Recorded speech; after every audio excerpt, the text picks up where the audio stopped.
just heard is a simulation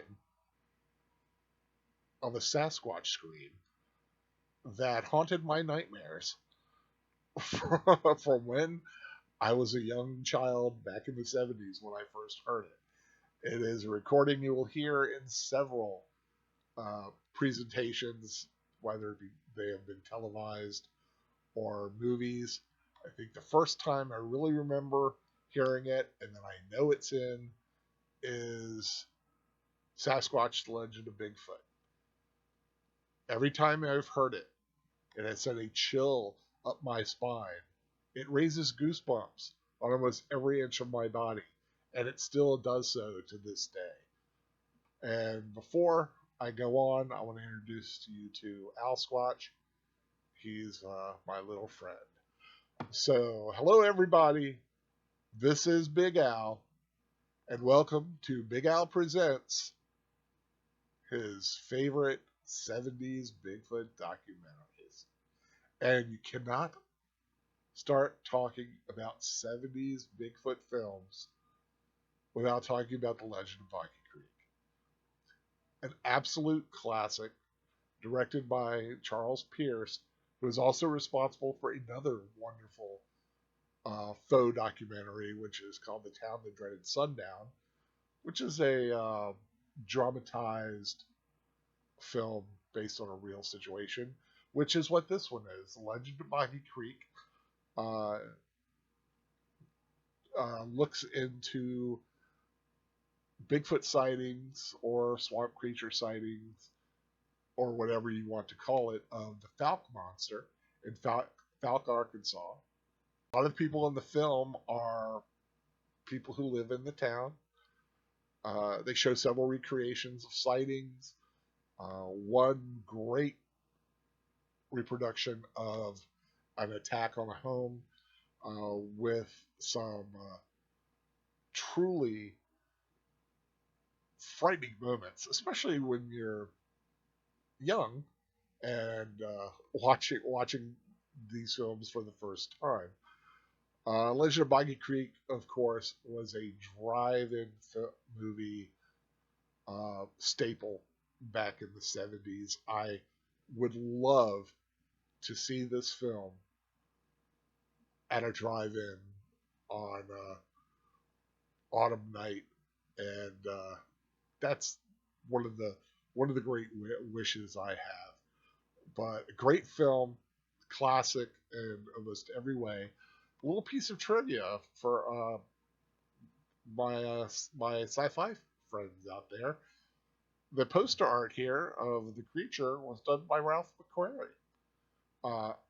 I am told, and Ralph McQuarrie, who did a lot of the art direction for Star Wars, and also did some for Star Trek. So nice little link up there. Just something to think. But great poster image. One day, when I have a decent place to live, I am going to buy a poster that big and have it framed on my wall. That's one of the things I want to do. At the high UHF station, say 2 o'clock on a Wednesday, and they're showing Bigfoot films. Bigfoot, Man or Beast is the type of film you would see. Generic in every way. A generic film, but you can't mention the 70s documentaries without talking about it.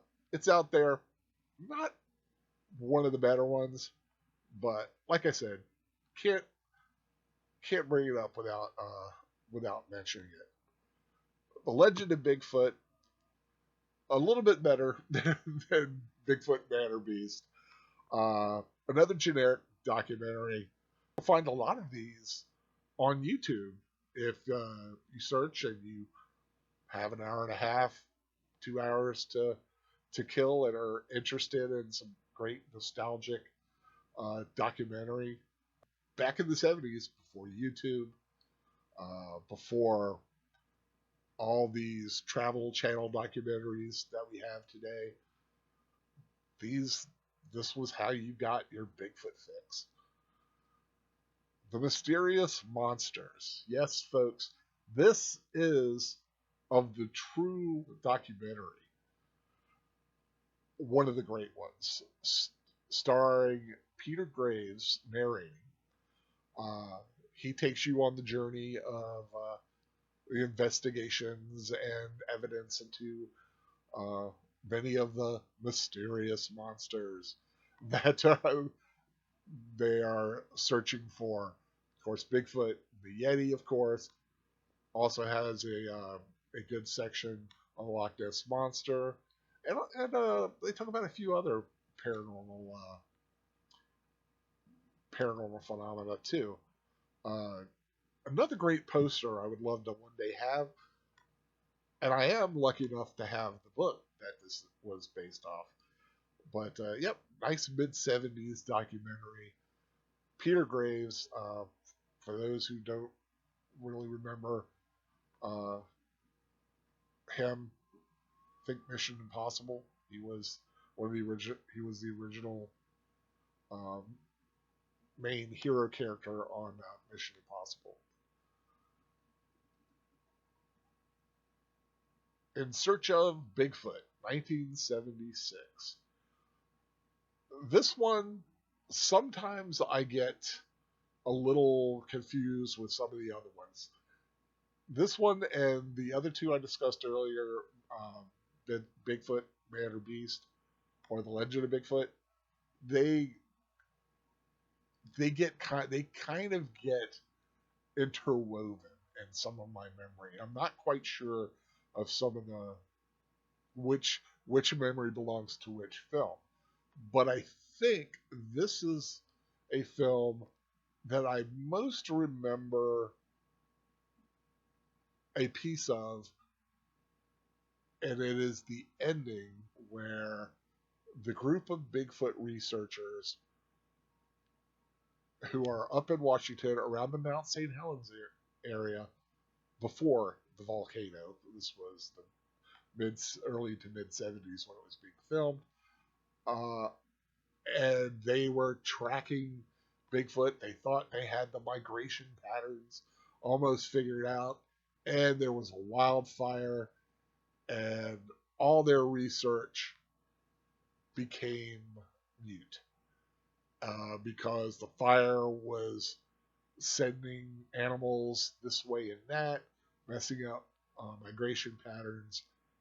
And there's a scene at the end where they're just all consoling each other and crying. And I just remember being really upset. It's like, oh, they put in all this work to find Bigfoot, and now they're not going to be able to find him.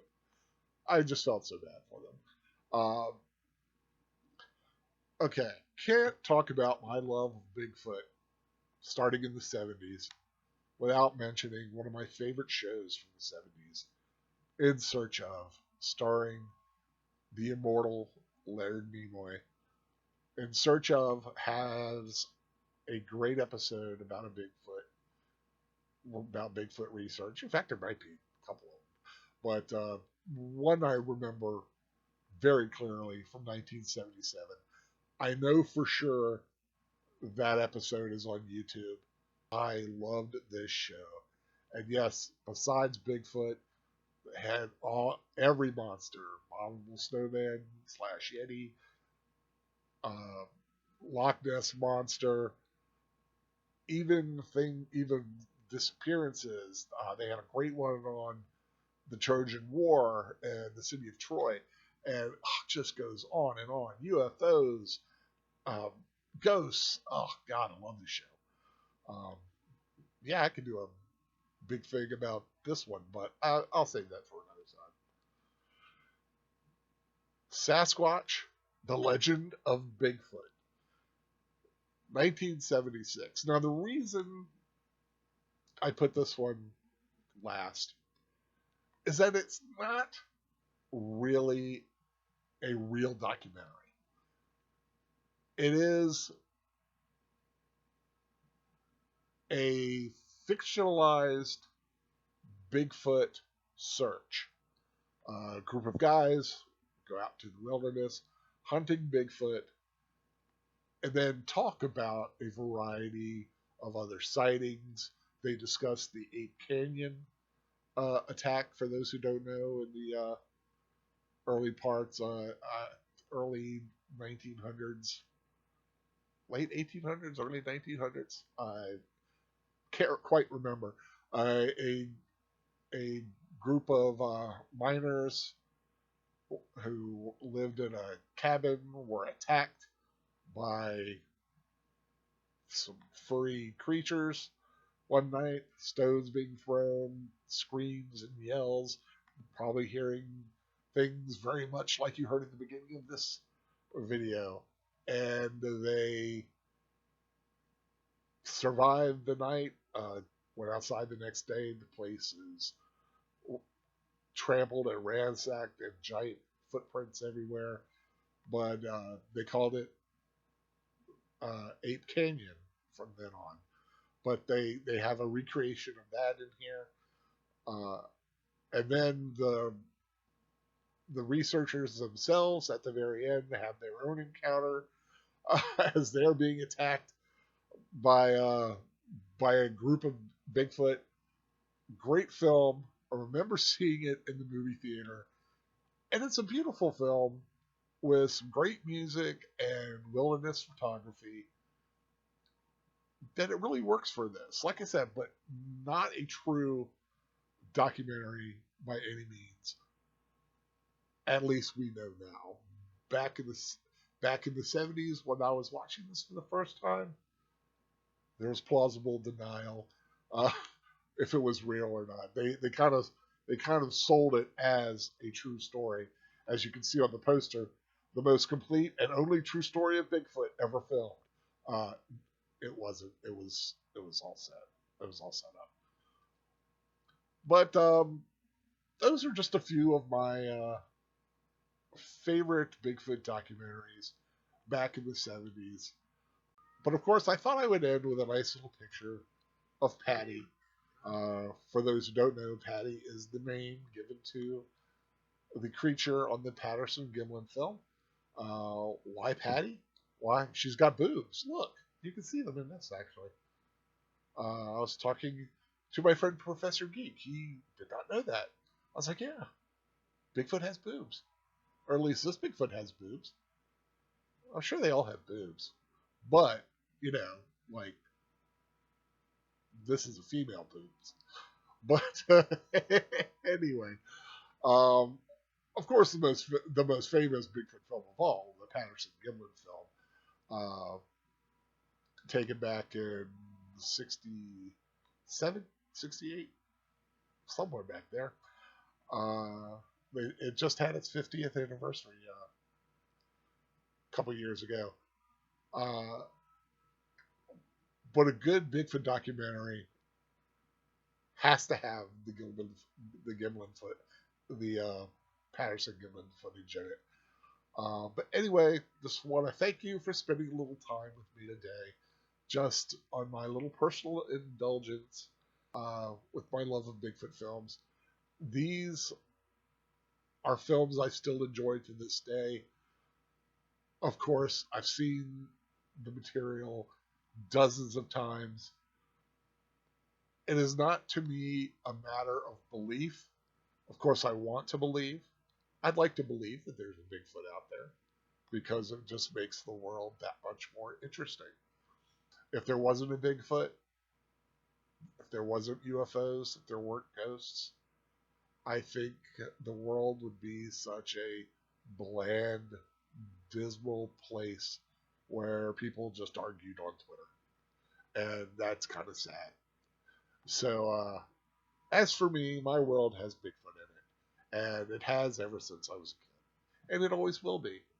Because you may not be able to prove it exists, but you can't prove it doesn't exist. Not yet, anyway. So I hope you all enjoyed this little trip down memory lane.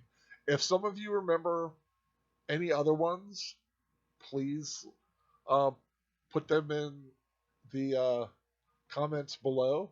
Always great to hear about one I might have missed, or anything like that. Like I said, I know that there have been some, in the 80s and 90s, and the shows that show up on like Travel Channel or Animal Planet, like Finding Bigfoot and things like that today. But back in the 70s, this is what I had. And it's still the stuff I enjoy. And I kind of, I hope that comes through. Whether you want to look at it or not, I at least hope you enjoyed my little journey down memory lane. So have a great day. Subscribe if you haven't. Hit the like button if you liked it. If you didn't like it, you can hit the don't like button, but I'll take it very personally. But at least tell me why you didn't like it. I know I ramble. It's what I do.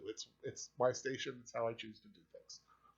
Have a great day, and always remember, if you don't believe in Bigfoot, I'm sure Bigfoot believes in you. Goodbye.